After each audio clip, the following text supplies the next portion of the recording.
2 September 2025 रोजी सरकारनं काढलेला जी.आर.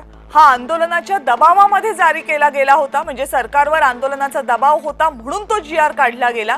तो जी.आर. एकतर तात्काळ मागे घ्या नाहीतर त्याच्यात योग्य ते बदल करा अशी छगन भुजबळ यांची मागणी आहे। हा जी.आर. जारी करण्या अगोदर तो मंत्रिमंडळासमोर ठेवण्यात आला नाही असा गंभीर आरोप छगन भुजबळ यांनी केलाय। कारण उपसमितीने हा जी.आर. मंजूर केला असं त्यांचं म्हणणं आहे। जी.आर. बद्दल ओबीसी समाजाच्या हरकती आणि सूचना मागवल्या गेल्या नाहीत असाही गंभीर आरोप छगन भुजबळ यांनी केलाय। ओबीसींच्या आरक्षणावर गदा येणार नाही हे पाहणं सरकारची जबाबदारी होती, मात्र या जी.आर.मुळे त्यावर प्रश्नचिन्ह उपस्थित झाले असं भुजबळांचं म्हणणं होतं। या जी.आर. मध्ये मराठा शब्दाचा जो उल्लेख केला गेलेला आहे त्यावर आमचा आक्षेप असल्याचं छगन भुजबळ यांचं म्हणणं आहे।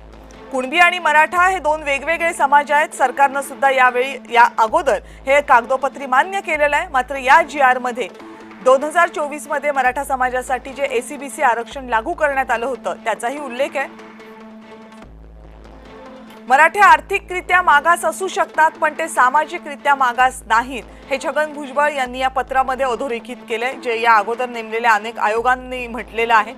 मराठ्यांना ओबीसी मध्ये समाविष्ट करणं हे चुकीचं ठरेल असं छगन भुजबळ यांचं याच आधारावर म्हणणं आहे। जी.आर. काढताना हायकोर्ट आणि सुप्रीम कोर्टाच्या निर्णयांकडे दुर्लक्ष करण्यात आलंय असाही छगन भुजबळ यांचा दावा आहे।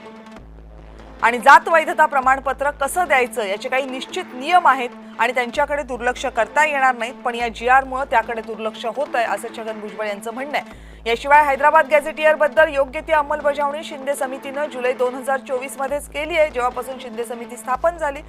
आणि मग कोणतेही आरक्षण जर द्यायचं असेल तर ते विशिष्ट जातीला दिलं जात नाही, ते एखाद्या प्रवर्गाला देता येतं। त्यामुळे एखाद्या जातीचा जर त्या प्रवर्गात समावेश नसेल तर त्यांना आरक्षणाचा लाभ देता येत नाही असं छगन भुजबळ यांचं म्हणणं आहे।